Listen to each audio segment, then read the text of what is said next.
Assalamu alaikum yan uwa abokai, barkanmu da kasancewa a cikin wannan bidiyo. In Allah da a cikin wannan bidiyo zan nuna mana abubuwan da zamu yi bayan mun riga da mun yi installing din Kali Linux akan Windows operating system din mu ta cikin VirtualBox application. So da farko abubuwan nan da zaka yi kafin ka yi su dole ne sai kai opening din Kali Linux din, wato kai launching zuwa cikin Kali Linux din. Don haka na yi opening din Oracle VM VirtualBox ina zan fara starting din Kali Linux. So waɗannan abubuwa lalle a ta wani fanni yana nan kamar ya wajaba ne kai, saboda in baka yi su ba ko da wasu applications din da wasu packages ba za ka iya installing din su a cikin Kali Linux din ba. Don haka sai kai launching zuwa cikin Kali Linux din, yana tambaya za ka iya switching idan har ya maka irin wannan questioning din. Okay, so za mu jira ta starting din virtual machine din mu ta Kali Linux kamar yadda muke gani ta fara.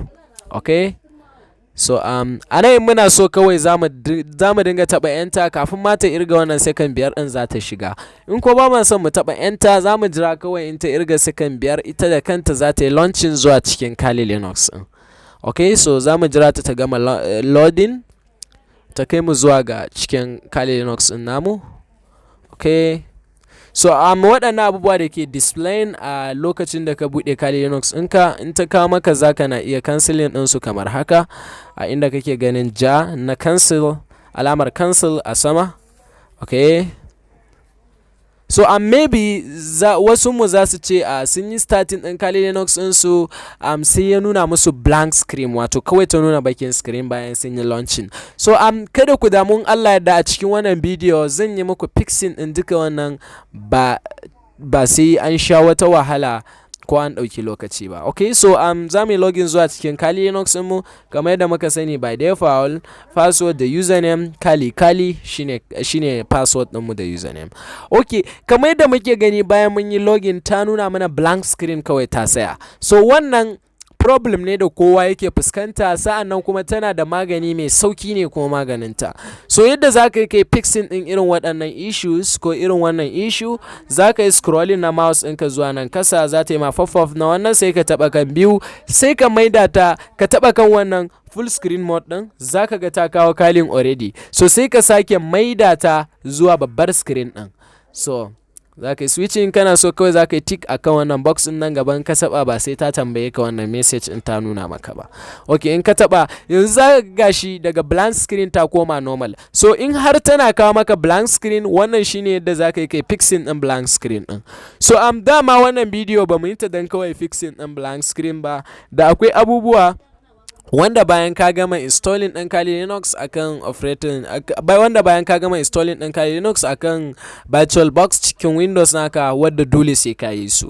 So waɗannan abubuwa su ne adding ɗin apt dev, wato apt dev wasu package providers sai wadda sai kai adding ɗinsu wa sources list file ɗin Kali Linux ɗin. So domin yin wannan da farko kana buƙatar ka buɗe terminal ɗinka. Okay, so in ka buɗe terminal bara mu zama da ita babba ta yadda dukkan wani abu da za mu yi a cikin terminal ɗin za a gani. So waɗannan abubuwa lalle in baka yi su ba za ka taɓa jin daɗin Kali Linux ɗinka ba, kasancewar ba za ka na iya installing ɗin wasu programs ɗin ba a cikin Kali Linux in baka yi su ba. I'm so sorry, zoom in nake so in yi. So zoom in again. So zoom in back, zoom in again. So da farko za mu kai zuwa ga wato fat inda wannan source list file ɗin nan ta dev take a cikin operating system ɗin, mai opening ɗinta ta ko mai adding ɗin wasu dev providers ɗin. Okay, so domin yin wannan za mu ce sudo, dole sai mun yi amfani da privilege domin mai haka. So mun ce sudo domin opening ɗinta za a yi, don haka dole sai mun yi including da wani text editor application da take zuwa a cikin Kali Linux. Misali akwai mousepad, so za mu yi amfani da mousepad ne a cikin wannan bidiyo. So mousepad, so sudo space mousepad space /etc/apt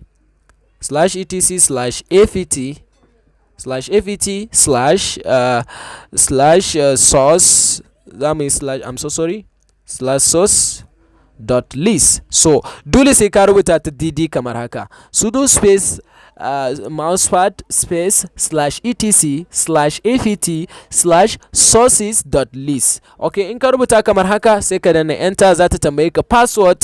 Password ita ce password da kake login gurin shiga cikin Kali Linux ɗinka. Don haka wannan password ɗin mun sani cewa Kali ce, so sai mu rubuta Kali sai mu danna enter. Za mu ga yanzu ta yi mana opening ɗin wannan file na sources.list. So kamar yadda muke gani ga file ɗin nan ta yi open. A cikinta a layi na biyu mun gani akwai def wadda direct daga Kali Linux take, tana rolling main contrib non-free firmware etc. So yanzu def guda ɗaya ce wadda take na buɗe, don haka akwai devs guda biyu wadda ya kamata mu yi adding ɗinsu. So domin adding ɗin waɗannan devs guda biyu za mu buɗe Chrome ɗinmu.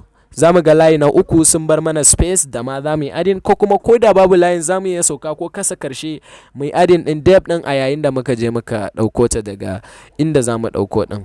So yanzu na yi opening ɗin browser.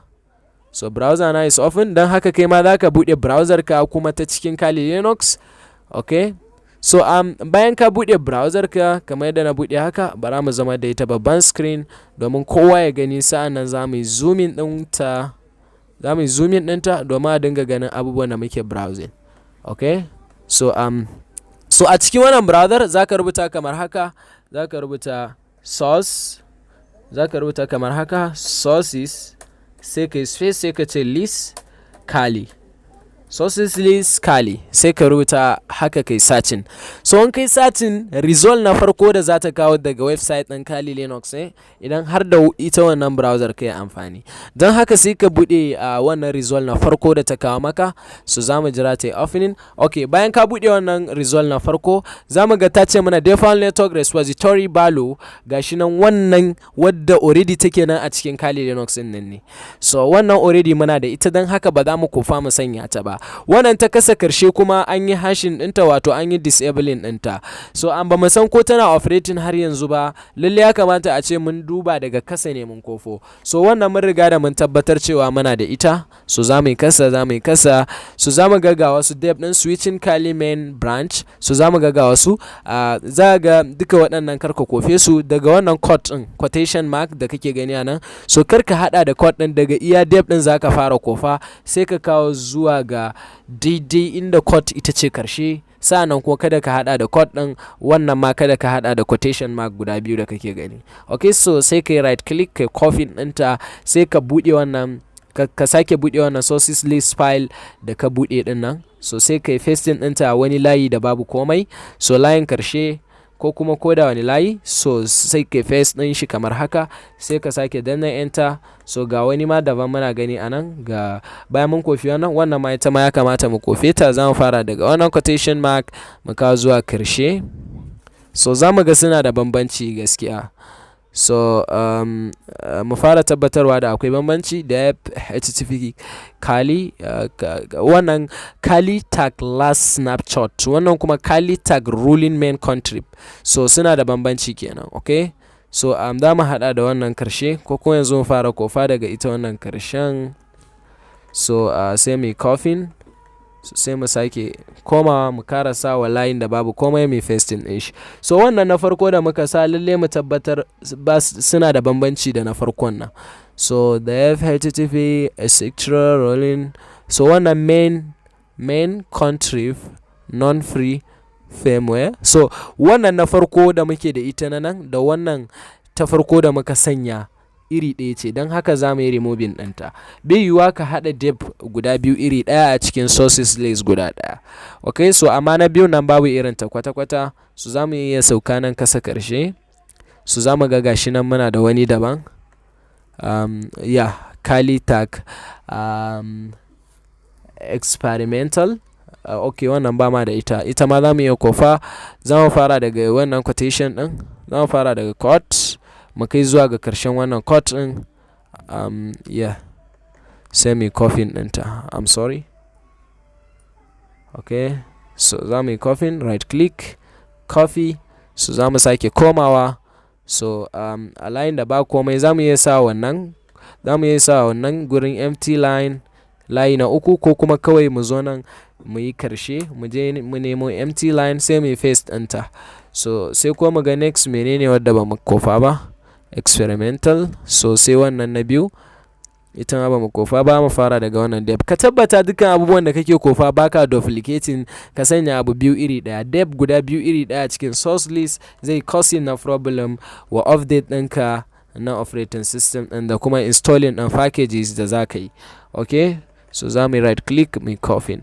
Okay, so yanzu da zarar mun yi pasting za mu zo new line again, layi da ba komai, mu sake paste. So za mu ga yanzu mun yi adding ɗin depth guda uku, ga na farko, ga na biyu, ga na uku, so kuma ga ainihi wadda ta zo daga cikin file ɗin. So dukkanin waɗannan depths guda uku daban-daban ne, za mu ga gashi nan ko da a spelling ɗin nan za mu ga daban suke, sannan ko wannan shi ma daban yake da sauran. So waɗannan depths guda hudu dama su ne depth da suke nan a by level wa Kali Linux. Okay, su ne inda za ka na samu repositories, so za ka yi 7 bayan ka riga da ka sanya su a cikin sources list file ɗin, yanzu za ka iya closing. Okay, so browser da kai browsing ma za ka iya closing, yanzu za ka komo terminal ɗinka. So bayan ka zo nan ka yi editing ɗin nan, ka yi 7, ka yi closing. So first abinda za ka fara yi shine za ka ce sudo da privilege za ka yi amfani, shi ya saka ka ce sudo sai ka ce apt sai ka yi space sai ka ce update sai ka danna enter, ko kuma kai space ka sa -y za ta yi update auto ba sai ta tambaye ka ba. Okay, so kamar yadda muke gani gashi mun tura update, za mu ga ta fara aiki kuma tana amfani ne da dukkanin waɗannan gurare da muka yi mata adding a cikin wannan source file ɗin. Gashi kamar yadda muke gani Kali rolling da kuma last snapshot da experimental etc. Dukkanin waɗannan gurare ne da yake checking ɗin repositories waɗanda muka sanya shi ya nemo mana. Misali kamar ka ce sudo apt space install metasploit, so zai je nemo ne daga wani repository ya yi installing din shi. Okay, so kamar yadda muke gani gashi nan yana 98%. So dama iya abinda za ka yi wannan update din ne za ka yi. In ka ce za ka yi upgrade lalle zai ja MB ka sosai. So ba na recommending cewa mutum ya yi upgrade, but in mutum yana so zai iya upgrading ɗinsa, ba wata matsala ba ce. Okay, so kamar yadda muke gani gashi ta kammala update, tana fetching. So za mu jira ta, ba wani lokaci zai ɗauka ba, zai gama da wannan fetching ɗin. Wani abu ne da dole sai ka yi shi bayan ka yi install ɗin Kali Linux kafin ka iya installing ɗin wasu tools ɗin lafiya lau ba tare da ka samu matsala ba. So maybe idan wannan fetching ɗin zai ɗauki lokaci ba sai na rike ku ba, saboda wannan shine iyakacin abin da za ka yi bayan ka riga da ka yi installing ɗin Kali Linux a cikin virtual box ɗinka akan Windows operating system. So duka shi zai kasance karshen bidiyon. Ni AliByte01 ni nake tare da ku a cikin wannan bidiyon. Kada ka manta an kana neman courses game da Kali Linux za ka iya zuwa website ɗinmu bajetech.org/courses, za ka samu dukkanin wasu courses da kake so game da Kali Linux. Idan kuma kana da wasu tambayoyi za ka iya mana shi a comment. Sa'annan kuma in wannan shine farkon lokaci da ka ziyarci wannan channel ɗinmu na BajeTech, kada ka manta ka mana subscribe. Sa'annan kana son sabbin bidiyoyinmu in sun zo ka sani, ka taɓa kan bell notification icon domin ya dinga yi maka notify a duk lokacin da muka yi sabbin bidiyoyi. Sa'annan kada ka manta da taɓa mana big thumbs up wato liking akan bidiyon domin mu samu YouTube su bazar mana da bidiyoyinmu zuwa ko'ina. So za ka iya aika tambayarka ta hanyar turawa ta comment, wato za ka iya barin comment akan bidiyon in kana da wata tambaya. So duka nan shine karshen bidiyon. AliByte01 sign out.